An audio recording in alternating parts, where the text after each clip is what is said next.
श्री आसा दीवार छंत सलोक पौड़ी 17 अरणी 19। प्यारी साध संगत, श्री वर्सी साहब ऐं ॿियनि केतिरनि एक्टिविटियुनि में बिज़ी हुअण जे सबबु श्री आसा दीवार जे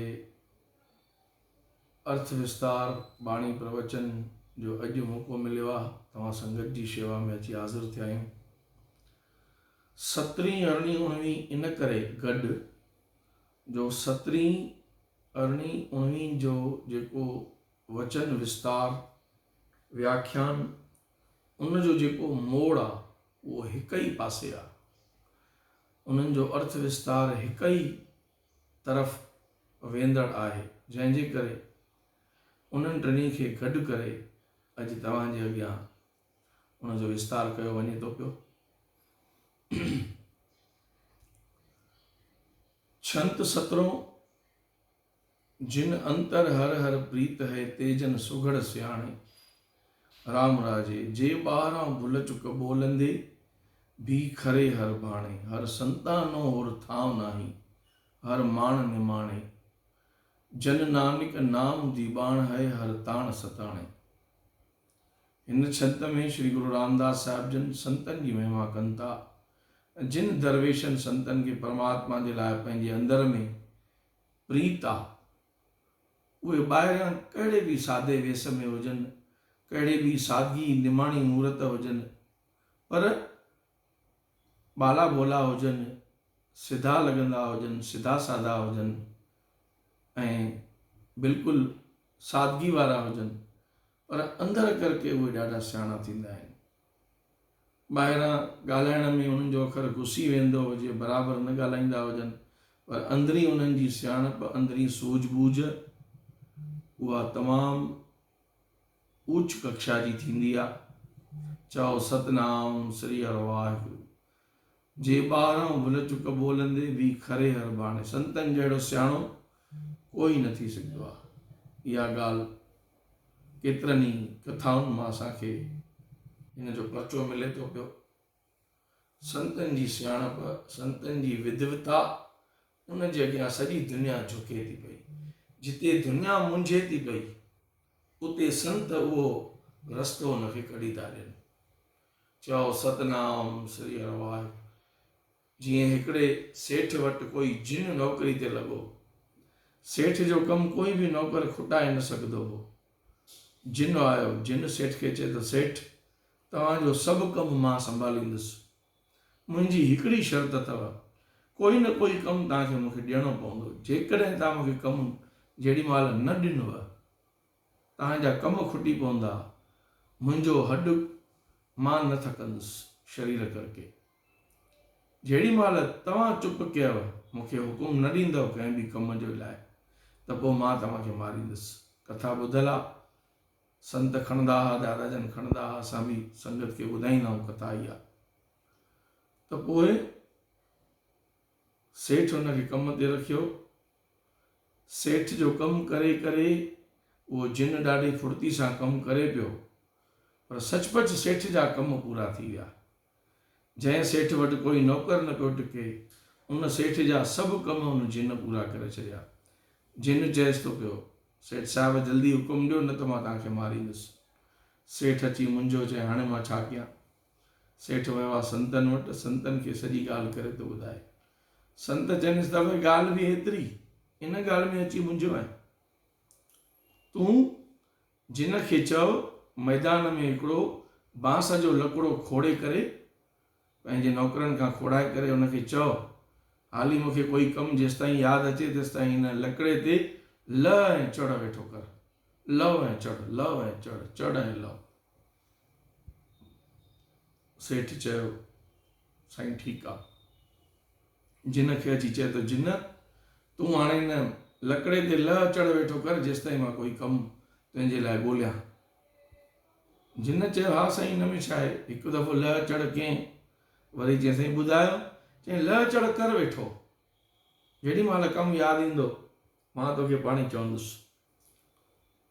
जिन लह चढ़ करे करे 3 ॾींहं सॼा लह चढ़ कयईं, हेठि थकिजी करे चिकना चूर थी वियो, अधु थी करे किरी पियो ऐं नेठि मैदान छॾे करे भॼी वियो। सेठ खे चए, सेठ तव्हां खटियो मां हारायो, मां अॼुकल्ह अॼु ताईं केतिरनि खे मां मारियो, पर तव्हां अॼु मूंखे मारियो आहे, सच ॿुधायो, इहो रस्तो कंहिं ॿुधायो आहे? सेठ चयसि, मूंखे थोरी ॿुधी हुई, मूंखे संतनि इहो रस्तो ॿुधायो। दादाजन उठनि वारी कथा खणंदा आहिनि, कीअं संतनि उन उठनि वारे ज़मीनदार राजस्थानी मारवाड़ी सेठ जे उठनि जो फ़ैसिलो कयो, उनजे चइनी पुटनि खे मिल्कियत में विराए ॾिनो। ऐं उहा माई कपां जी मील ॾिसी आई, कपां हज़ारे मण मैदान में पई हुई, माई खे सौदाए वठी वई, केरु पिनींदो केरु कतींदो, पागल थी वई, कुटुंब चिंता पियो करे। तॾहिं संत आया चिंता, संतनि खे उहो परिवार ॻाल्हि थो करे, चई साईं अम्मा असांजी अॼु सुबुह जो ॿाहिरां आई आहे भाॼी मार्केट मां, हाणे वरी चए थी केरु पिनींदो केरु कतींदो। संत सम्झी विया भई मील वारे पासे खां आई हूंदी, मील पई आहे मैदान में हज़ारे मण, माई चिंता कंदी हूंदी त केरु पिनींदो केरु कतींदो। माई खे चइनिसि त अम्मा उन कपां खे लॻी बाहि, सॼी कपां जली करे ख़ाक थी वई। माई बि चए छुटी पियासीं पिञण खां बि कतण खां बि। इहे कथाऊं वॾा संत, अॻिला संत पूजनीय दादाजन बाबाजन इहे ॻाल्हियूं ॿुधाईंदा। चवण जो मतिलबु त संत सियाणा थींदा आहिनि, संतनि खे सभु रस्ता हूंदा आहिनि, निमाणा थींदा आहिनि, अहंकार न कंदा आहिनि। केतिरी बि सियाणप हुजे, केतिरी बि शक्ति हुजे, संत निमाणा हूंदा आहिनि।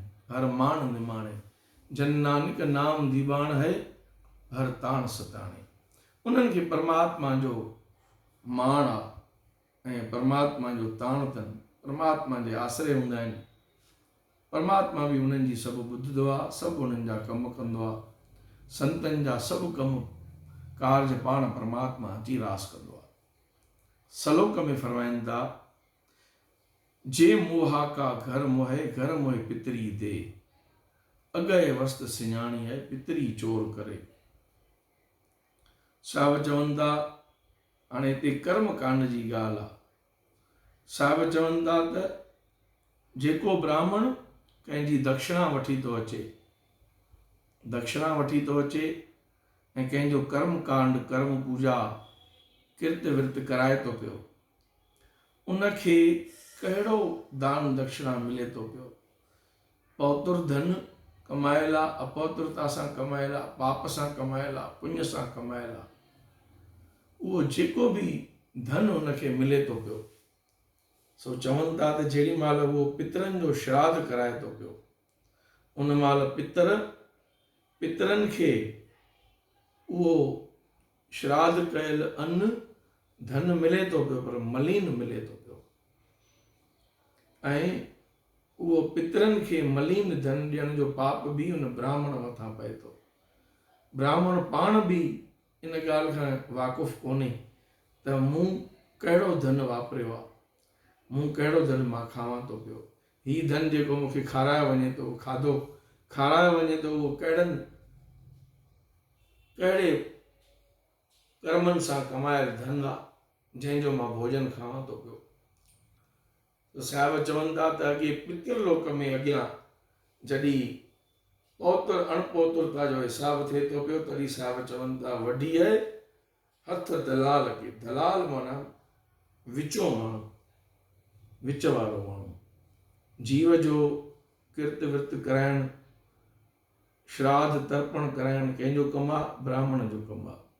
साहिब चवनि था उते उन ब्राह्मण खे बि दरगाह में हिसाब उनखां वरितो वञे थो पियो, भई तूं उनखां कहिड़ो कर्म करायो पंहिंजे जजमान खां, उहो उन ब्राह्मण खे बि हिसाब ॾियणो पए थो पियो।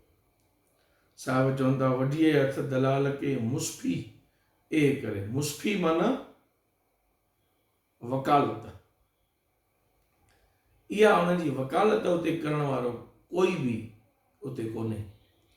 ब्राह्मण खे पंहिंजे किर्त विर्त खां बचाइण वारो, कंहिं बि जीव खे पंहिंजे कर्म जे फल खां बचाइण वारो उते कोई बि कोन्हे परमात्मा जी दरगाह में। नानक अॻे सो मिले, अॻियां उहो ई मिलंदो जे खटे घाले दे।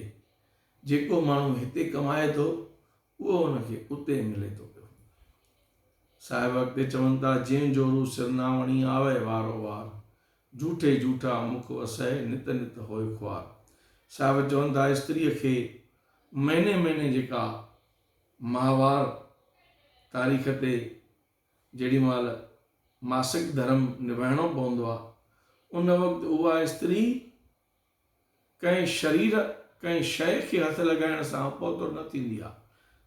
अंदरी उहा शरीर जी उनजी क्रिया उनखे अपौतुर बणाईंदी आहे।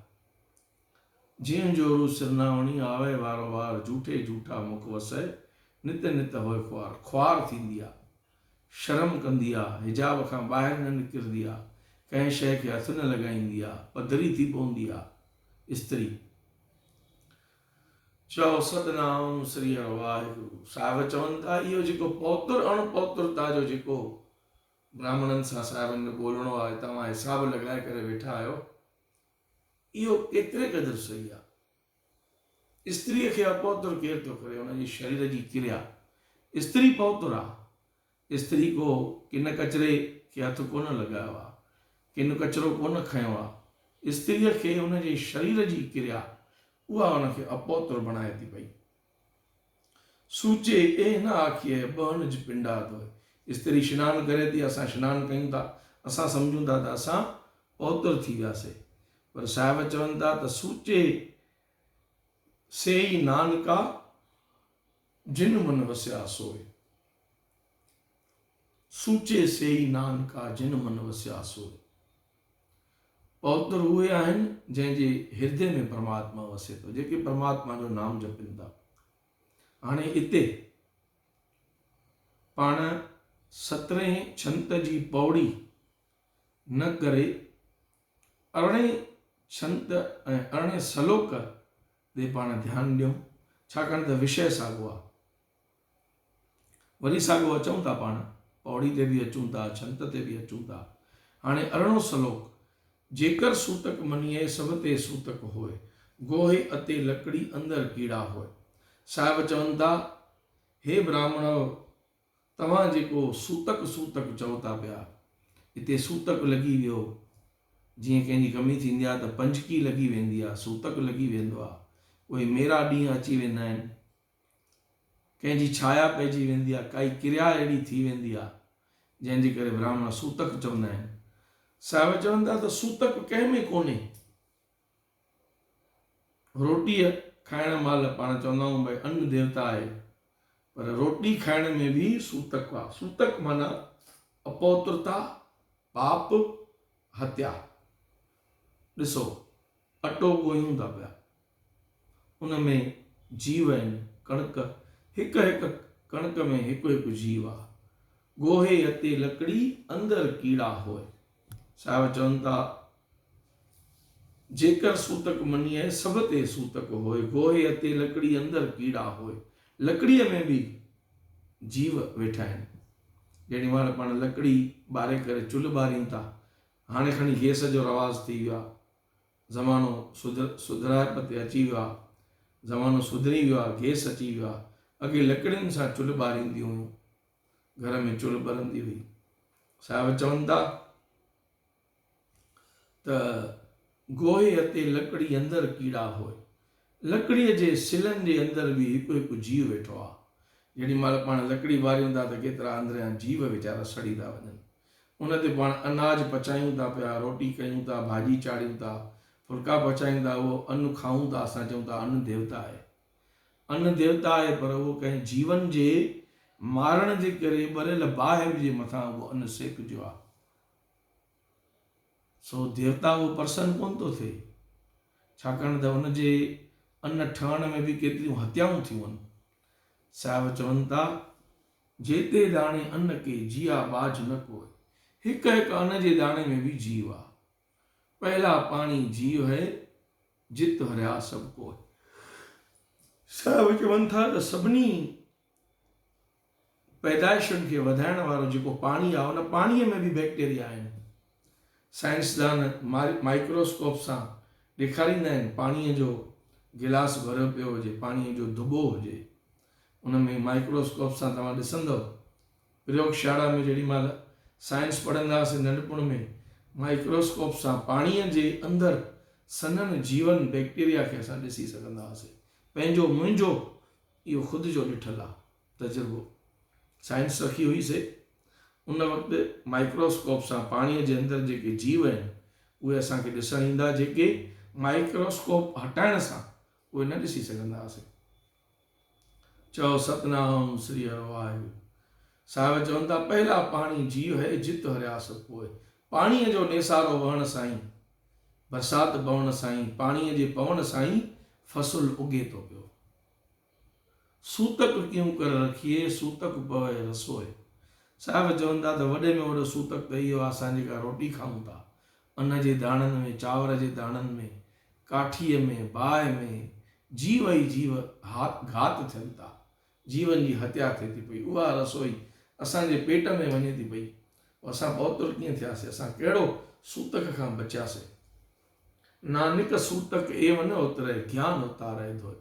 साहिब चवनि था सूतक लहण जो न आहे, हिसाब कयूं त सभिनी में सूतक आहे।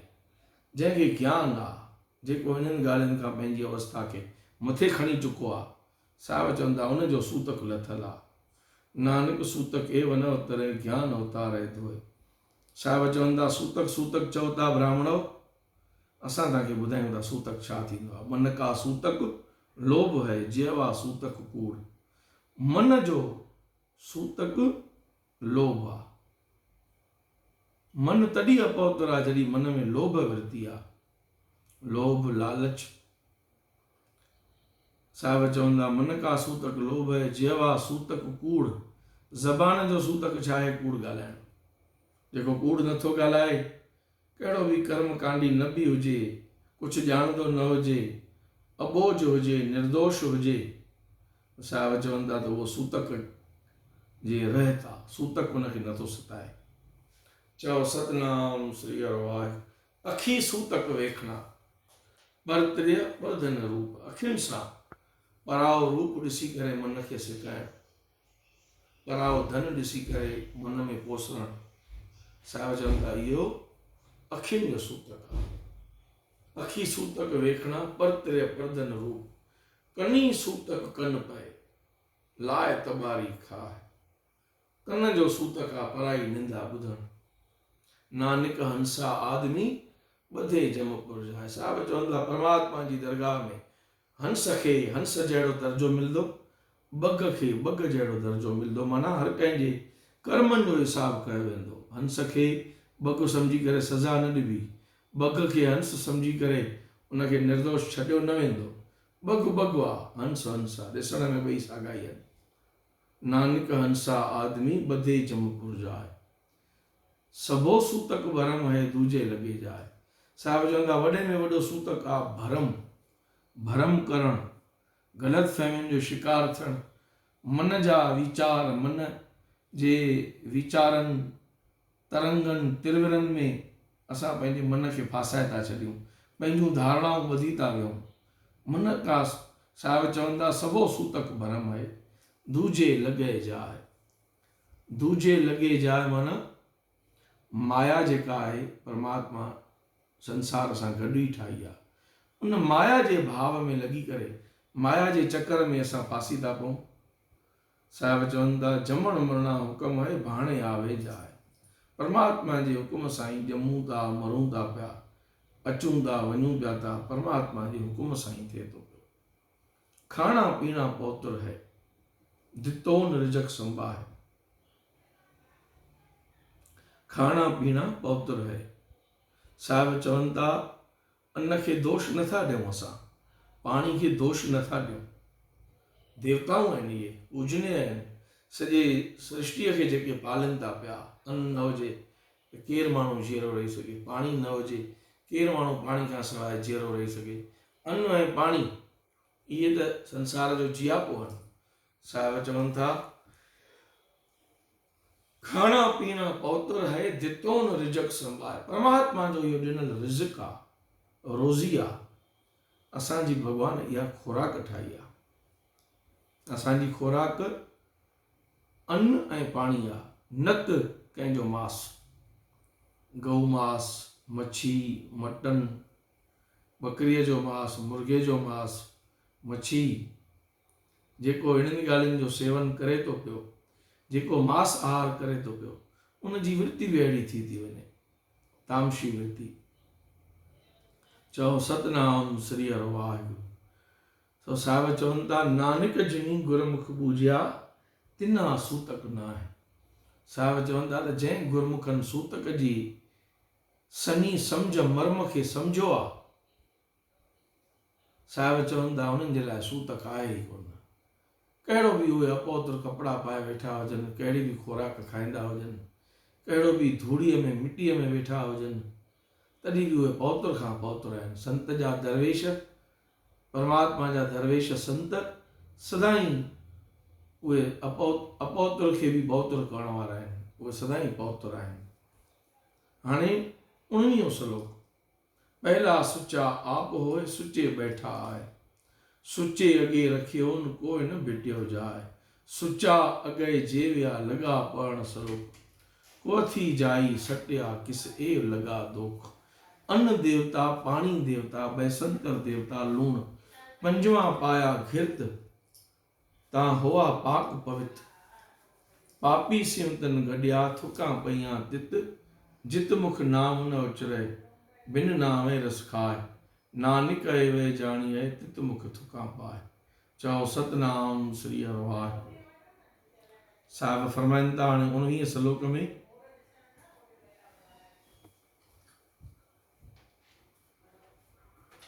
साहिब फरमाइनि था पहिरियां माण्हू पाण पवित्र थिए। किन ब्राह्मणनि सां साहिबनि जो वार्तालाप थियो। ब्राह्मण चवनि पिया, सचे पातशाह सतगुरु महाराज, असां पंहिंजी रसोई पाण कंदा आहियूं, पाण पंहिंजे हथनि सां ठाहींदा आहियूं, ॿिए जे हथ जो ठहियल खाधो असां न खाईंदा आहियूं। साहिब चवनि था ईअं छो? चयूं असांखे पाण पंहिंजे पवित्रताईअ ते विश्वास आहे। साम्हूं वारो माण्हू केतिरो पवित्र आहे उहो असां ॾिसूं कोन था, असांखे हुनजे मथां विश्वास कोन्हे। साहिब चवनि था पहला सुचा आप होए सुचे बैठा आए, घुरड़ी करे हथ मुंहुं धोई करे सुठी साफ़ ज़मीन ते ॿुहारी पाए करे साफ़ करे उते तव्हां वेहो था पिया, चुल्ह ॿारियो था पिया। सुचे अॻे रखियो न कोई न भिटियो जाए। साहिब चवनि था त अहिड़ी शइ खणी था अचो जंहिं ते कंहिंजी बि नज़र न लॻी हुजे, ढकियल हुजे, साफ़ हुजे, सोयल हुजे, सफ़ाई कयल हुजे, खाइण जी शइ काई बि। अहिड़ियूं शयूं तव्हां अची करे रधियो था पिया। सुचे अॻे रखियो न कोई न भिटियो जाए। भिटियो जाए माना हुन ते कंहिंजी बि बुरी नज़र न लॻी आहे। अॻे वॾा चवंदा भई रोटी बि ज़ाहिर में न खाइणु खपे, धारे माण्हूअ जे कंहिंजी नज़र न लॻे। कंहिंजी रोटीअ जे मथां नज़र लॻी वेंदी आहे त पेट में सूर थी पवंदो आहे। कोई सिकायल माण्हू असांखे प्रेम सां रोटी खाईंदो ॾिसे तॾहिं बि हिन ॻाल्हि ते अॻे संसो कंदा हुआ, चवंदा भई हे वीचारो बुखायल आहे, सतायल आहे, सिकायल आहे, इहो तोखे ॾिसे थो पियो, इन जी किथे नज़र न लॻी वञे, तोखे रोटी बि नसीब न थिए अॻिते। अॻे इहे धारणाऊं हूंदियूं, इहो वहम संसार घणा हूंदा अॻे। साहिब चवनि था सुचे अॻे रखियो न कोई न भिटियो जाए, सुचा अॻे जेविया माना खाइणु।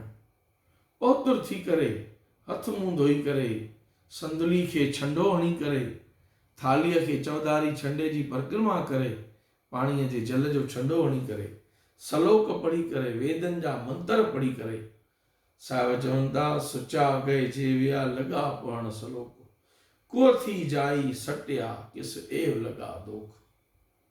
साहिब चवनि था उहो ई खाधो जेॾी महिल जीव खाए थो पियो, कलाक खां पोइ उहो विष्टा जे रूप में उहो असांजे अपान द्वार मां, असांजे शरीर जे अंदरि 2 वायु आहिनि, पान वायु ऐं अपान वायु। फूक ॾियणु, ओघराई ॾियणु, छिक ॾियणु, इहो आहे पान वायु। गैस कढणु, आवाज़ सां गैस कढणु, इहो आहे अपान वायु। अपान द्वार, हेठियों द्वार अपान द्वार आहे, पान द्वार उहो आहे मुख। साइंस जा इहे जुज़ा आहिनि, अलॻि अलॻि जुज़नि जो वर्णन थियल आहे। छाकाणि त ज्ञान सां गॾु विज्ञान आहे। गुरु महाराजनि जी वाणी खणूं, संतनि जा वचन खणूं, संतनि जूं वाणियूं खणूं, ज्ञान सां गॾु विज्ञान आहे ई आहे, भरियो ई भरियो पियो आहे। चओ सतनाम श्री हर वाहिगुरु। सो साहिब चवनि था त चओ सतनाम श्री हर वाहिगुरु। पहला सुचा आप होय, सुचे बैठा आए, सुचे अगे रखियो कोई न बिटियो जाए। सुचा अगे जेविया लगा पण सलोक, को थी जाई सटिया किस ए लगा दुख। इहा ॻाल्हि हर को सम्झे थो पियो, जेका विष्टा असांजे अपान द्वार मां निकिरे थी पई उहा छा आहे? उहा खाधो ई आहे। खाधे जो रूप बदिलजी वियो आहे, उहो ई खाधो आहे। चओ सतनाम श्री हर वाहिगुरु। पोइ उन विष्टा खे असां अन्न सम्झी करे उनजी पूजा कंदासीं, उनखे देवता ॻणींदासीं विष्टा खे। साहिब इहा ॻाल्हि ब्राह्मणनि खे सम्झाइनि था। चवनि था जेको जीव नाम नथो जपे ऐं अहिड़ा सवादी ताम खाए थो पियो, उन जे पापी तन सां गॾिजी करे उहा खुराक बि विष्टा थी वञे थी पई। पर जेकॾहिं उहो ई शरीर जेकॾहिं नाम जपे त उनजी केतिरी न मान मर्तबो वॾाई उनजी केॾी न वधे, उनजो केतिरो न सभु कुझु सुहिणो लॻे, सुठो लॻे। तो साहिब चवनि था कुथी जाई सटिया किस ए लॻा दोख। अन्न देवता आहे, पाणी देवता आहे, अग्नि देवता आहे, लूणु देवता आहे, गीहु उहो बि देवता आहे। रोटीअ में जेके इहे शयूं पवनि थियूं, लूणु पए थो, गीहु पए थो पियो, अन्न पए थो पियो, जल पए थो पियो, अग्नि ते उहो पचिजे थी पई खुराक रसोई। चओ सतनाम श्री हर वाहिगुरु। लूणु रसोई में पए थो पियो। साहिब चवनि था पंजवा पाया घिरत तां हुआ पाक पवित्र, पापी सिंह तन गॾिया थुका पईयां तिथ। पापी जीव वो भोजन खाए थो पियो, विष्टा ॿाहिरि कढे थो, उनखे हर को थुक थो कढी करे। जित मुख नाम न उचरे बिन नामे रस खाए। जेको नाम खां बेमुख जीव बिना साईंअ जो नाम खणण जे जेकॾहिं रसोई खाए थो पियो, साहिब चवनि था त उनजे मुंहं में हिते बि थुकूं थियूं पवनि, दरगाह में बि उनजे मथां थुकूं फिटियूं कयूं वञनि थियूं पियूं। जेको मनमुख आहे, जेको परमात्मा जा शुक्राना नथो मञे, भॼन बंदगी नथो करे। साहिब चवनि था जित मुख नाम न उचरे बिन नामे रस खाए, नानक वे जाणिए तित मुख थुका पाए। हिते वरी किन ब्राह्मणनि स्त्रीअ जी पौत्रता ते कुछ शंका ज़ाहिर कई। पौत्र अपौत्र, स्त्री पुरुष, नियम मर्यादाऊं, सनातन धर्म जा जेके भी नियम आहिनि, किन कर्मकांडी ब्राह्मणनि उन्हनि खे अॻियां मुद्दो रखी करे साहिबनि सां वार्तालाप कयो आहे। साहिबनि खे चवनि था साईं असांजे हिसाब सां स्त्री अणपौत्र आहे, स्त्री शुद्ध कोन्हे, स्त्रीअ जो कंहिं बि मंदर में प्रवेश करणु वर्जित हुअणु खपे। साहिब चवनि था भई कहिड़े शास्त्र में लिखियलु आहे स्त्री खे न मोकिलियो, कंहिं मंदर में प्रवेश करणु न ॾियो, कहिड़े शास्त्र में लिखियलु आहे? साहिब चवनि था भंड ॼमीअ जंहिं स्त्री मां ॼमूं था पिया, भंड निमीअ जेका असांखे स्त्री पाले थी पई, भंड मंगण वी आहे। कोई बि जवान पुरुष लाइक़ु थिए थो त हुनजे लाइ स्त्रीअ जे हथ जी मांग थिए थी पई। असांखे न्याणी खपे, पंहिंजे औलाद पुट जे लाइ न्याणी खपे। कोई ईअं न चवंदो मूंखे पंहिंजे छोकिरे जे लाइ छोकिरो खपे, न्याणी खपंदी आहे। न्याणी घुरण वेंदा आहियूं, न्याणियुनि जो हथ असां घुरूं था पिया। साहिब चवनि था पोइ हुन स्त्री खे तव्हां घटि कीअं था चओ? पहिरां न्याणी आहे, शादी खां पोइ उहा स्त्री थिए थी पई, त स्त्री ख़राबु थी कीअं? जंहिंजे गर्भ मां तव्हां पैदा थिया हो, जंहिंजे गर्भ मां अवतार पैदा थिया, जंहिंजे गर्भ मां राजाऊं महाराजाऊं वॾा वॾा युग पुरुष दरवेश संत ऋषि मुनि जंहिं स्त्रीअ जे गर्भ मां पैदा थिया, उन्हनि खे तव्हां स्त्रीअ खे बुरो चओ कीअं था? साहिब चवनि था पिया। चओ सतनाम श्री हर वाहिगुरु। भंडव होवे दोस्ती, भंडव चले राह। पुरुष जो प्रेम कंहिंसां थिए थो? स्त्रीअ सां थिए थो। स्त्री हुनखे पंहिंजो प्रेम ॾिए थी, प्रेम सां पंहिंजे सॼे घर खे पाले थी पई, घर खे न्याउ ॾिए थी पई, समाज खे न्याउ ॾिए थी पई, पंहिंजे सावरनि पेकनि ॿिन्ही जी इज़त वधाए थी पई। पंहिंजे सावरे कुटुंब जो रस्तो रखी करे स्त्री सघरो वञे थी पई, अकेली वञी करे सघरो रस्तो रखी अचे थी पई। केॾी स्त्रीअ जी वॾाई आहे। तव्हां उन स्त्री खे घटि करे लेखियो था पिया। साहिब ब्राह्मणनि खे साम्हूं सुवाल कनि था पिया। चओ सतनाम श्री हरि वाहिगुरु।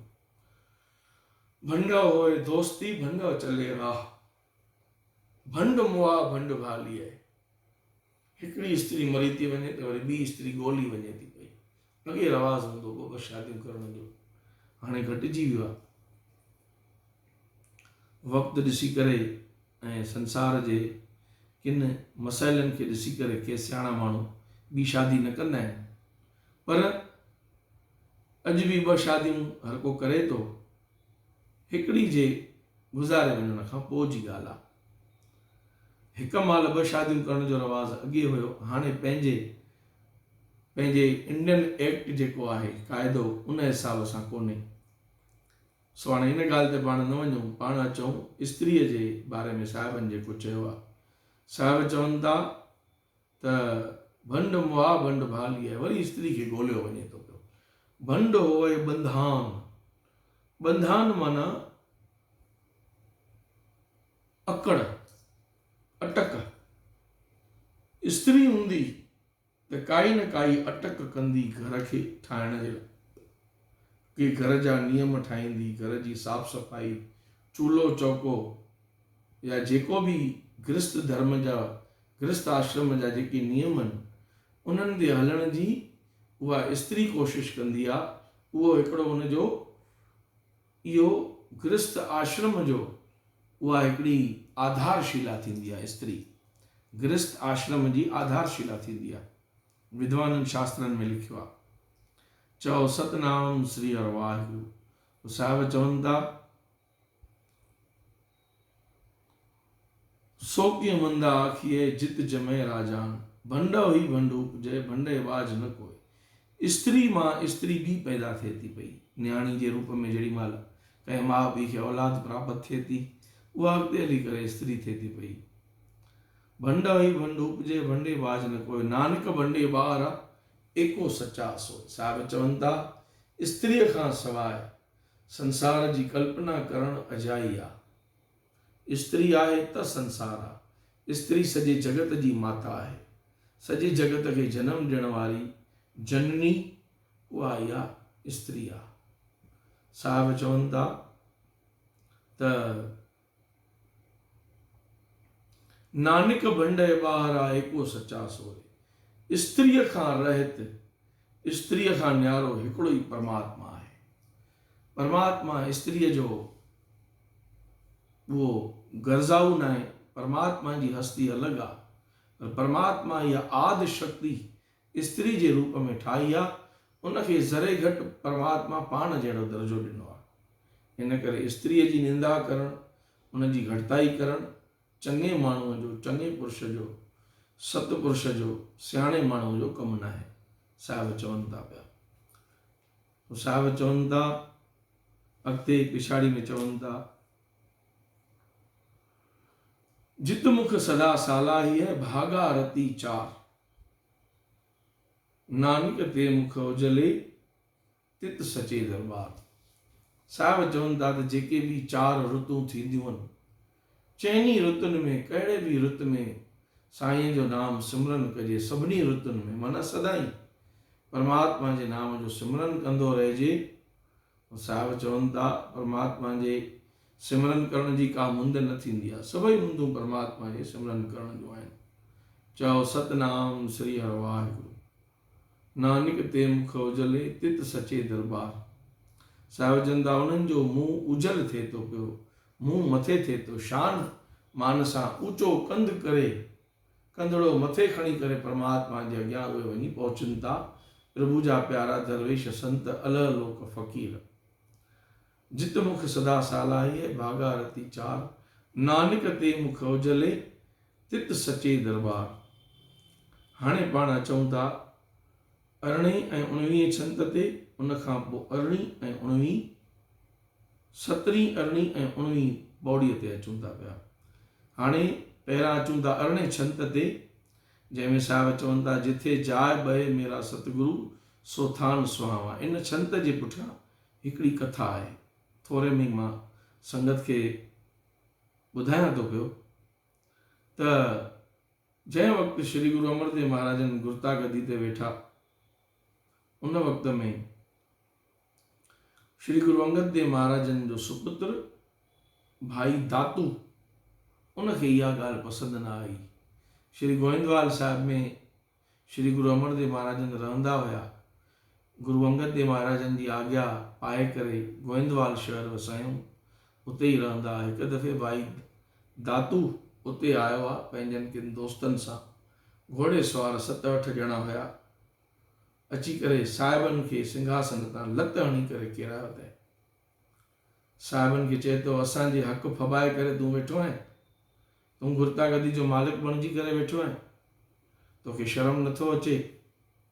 साहिबनि विखवाद करणु ज़रूरी न सम्झी हथो साहिबनि गुरु पुत्र ॼाणी हुनजे पेरनि खे ज़ोर ॾिना आहिनि त हे सतगुरु जा रूप मुंहिंजे गुरुदेव जा पुत्र, हे भाई दातू जी, मां तव्हांजो गुनहगार आहियां, तव्हां सुठो थियो मूंखे सज़ा ॾिनी आहे, मूंखे तव्हां पंहिंजी भुल जो अहसासु करायो आहे, मां हाणे तव्हांखे सभु सौंपे करे मां वञा थो पियो। साहिब सिंघासन तां लही करे भाई दातूअ खे नमस्कार करे साहिब हलिया विया आहिनि।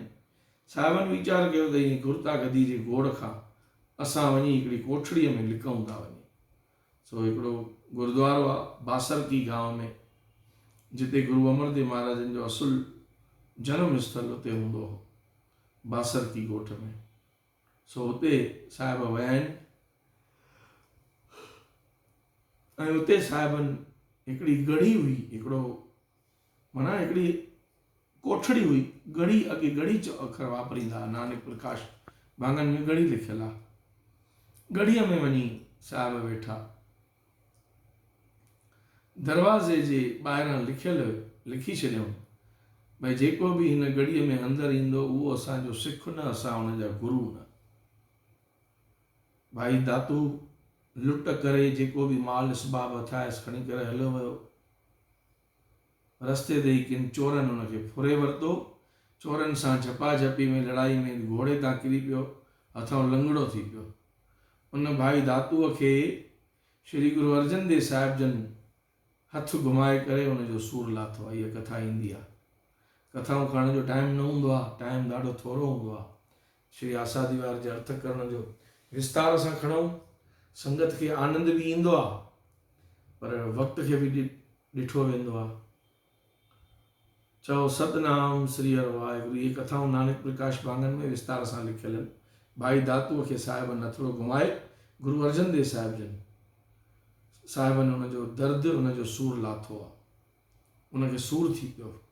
जंहिं लत सां साहिबनि खे लत हई छातीअ ते गुरु अमरदेव महाराज, उहा ई टंग हुनजी भॼी पई आहे ऐं उहा गुरु अर्जन देव साहिब जन जे हथ लॻण सां उहा ठीकु थी वई आहे, बिना कुझु इलाज दवा दरमल करण जे। तेसि ताईं दवा दरमल करे करे थको, कुझु फ़ाइदो न पियो। इहे कथाऊं ईंदियूं आहिनि। चवण जो मतिलबु त जेॾी महिल संगत इहो सभु ॾिठो, साहिब हलिया विया, 3 ॾींहं थिया साहिब आया ई कोन। 3 ॾींहंनि खां पोइ संगत में फरफोट मची वई। संगत चवणु लॻी त गुरु महाराजनि खे ॻोल्हियो, अलाए किॾे हलिया विया, नाराज़ थी करे, कावड़िजी करे, अशांति घोड़ जे भव खां ॻोल्हण निकिता आहिनि। बाबे बुढे साहिब खे चवनि था, साईं गुरु महाराजनि मिलनि कोन था, लभजनि कोन था, छा कयूं? बाबे बुढे साहिब जन खे त ख़बर हुई त गुरु महाराजनि किथे आहिनि। अंतर्यामी हुया, सर्वशक्तिवान हुया, रिधिन सिधिन जा मालिक हुया बाबा बुढा साहिब। गुरु जी शेवा कई हुयऊं हेॾनि पहिरीं पातशाही खां वठी। चओ सतनाम श्री हर वाहिगुरु। बाबे बुढे साहिब जन चयो, भाई गुरु महाराजनि जंहिं घोड़ी ते चढ़ंदा हुआ उनखे वठी था हलूं। उहा घोड़ी पाणे गुरु महाराजनि खे ॻोल्हींदी। उहा घोड़ी बराबरि उनखे अॻियां करे वठी आया आहिनि। घोड़ी अची हुन गढ़ीअ जे अॻियां अची बीठी, अॻियां जेको गाहु पियो, गाहु चरणु लॻी, अॻियां वधे ई न। बाबे बुढे साहिब जन घणी हुनखे गिट कर ॾियनि, हकलण जी कनि, पर उहा घोड़ी हकिलजे ई न, उते बीह रही, निहारे पई साम्हूं दरवाजे ॾे। बराबरि दरवाजे ते लिखियलु हो त जेको अंदरि ईंदो दरवाज़ो खोले करे, न असां हुन जा गुरू न उहो असांजो सिख। सम्झी विया भई गुरू महाराजनि अंदरि ई वेठा आहिनि, इहो लिखी करे वेठा आहिनि। तॾहिं छा कयूं, बाबा बुढा साहिब जन उन गड़ीअ जे पुठियां हलिया विया। पुठिएं पासे खां भित खे जीअं चोर खाट हणंदा आहिनि, खाट हणी करे साहिब अंदरि विया आहिनि। बाबा बुढा साहिब संगत खे चयूं भई हिकु हिकु करे तव्हां अचो, साहिबनि जो दर्शन करे वरी साॻियो ॿाहिरि बीहो। साहिबनि खे मनाइणो पवंदो, साहिब हलनि कोन था, अशांती ऐं बखेड़े जे भव खां साहिबनि खे सम्झाइणो पवंदो, मनाइणो पवंदो, तव्हां सभई ॿाहिरि बीहो। सो दर्शन करे सिख संगत ॿाहिरि बीठी, बाबा बुढा साहिब जन अंदरि वेही करे गुरू महाराजनि खे चरणनि ते हथ रखी नमस्कार करे चवनि था त सतगुरू महाराज हाणे हली तव्हां पंहिंजी गुरता गदी ते विराजमान थियो। साहिब चवनि था न बाबा बुढा साहिब, असांखे इहो गुरता गदी जो बखेड़ो, मानता जो, पैसे जो असांखे कोई ज़रूरत ई कान्हे। असां हिन अशांतीअ जे करे ई हेॾे हलिया आहियूं, तव्हां असांखे वधीक ज़ोर न भरियो। ऐं तव्हांखे असां मना जो कईसीं त दरवाज़ो खोले करे कोई अंदरि न अचे, पोइ तव्हां छो आया आहियो? चयो साईं असां दरवाज़े खां किथे आया आहियूं, तव्हांजी आज्ञा असां कीअं भञंदासीं? असां त खाट हणी करे पुठिएं पासे खां आया आहियूं, ॾिसो पुठियां खाट लॻो पियो अथव। अॼु बि गुरुद्वारा सन साहिब आहे, पासे में ई आहे, गोविंदवाल साहिब जे पासे में ई, उते गुरुद्वारा सन साहिब आहे। उते उहो सन माना खाट, खाट लॻल उहा गड़ी हवेली पई अथव। अञा बि सिख संगत उतां उन खाट मां लंघे थी पई, हिकु माण्हू मस हुन मां लंघे सघे, हिकु माण्हू, एतिरो सन्हो उहो जॻह आहे, नंढड़ी सोढ़ी जॻह आहे। असां दर्शन करे आया आहियूं। सो चवण जो मतिलबु त जॾहिं संगत जे वेनती ते गुरू महाराजनि वरी अची विराजमान थिया आहिनि, संगत ख़ुशि थी आहे, उन वक़्तु गुरू रामदास साहिब जन जी बाणी ख़ुशी जे रूप में इहा ॿाहिरि आई आहे, जिथे जाए बहे मेरा सतगुरु सो थान सुहावा राम राजे। गुर सिखी सो थान भालिया, सिखनि उहो गुरूअ जो थां ॻोल्हे लधो, लय धूड़ मोकिलिया, गुरू जी धूड़ खणी पंहिंजे मथे मस्तक ते लॻायूं।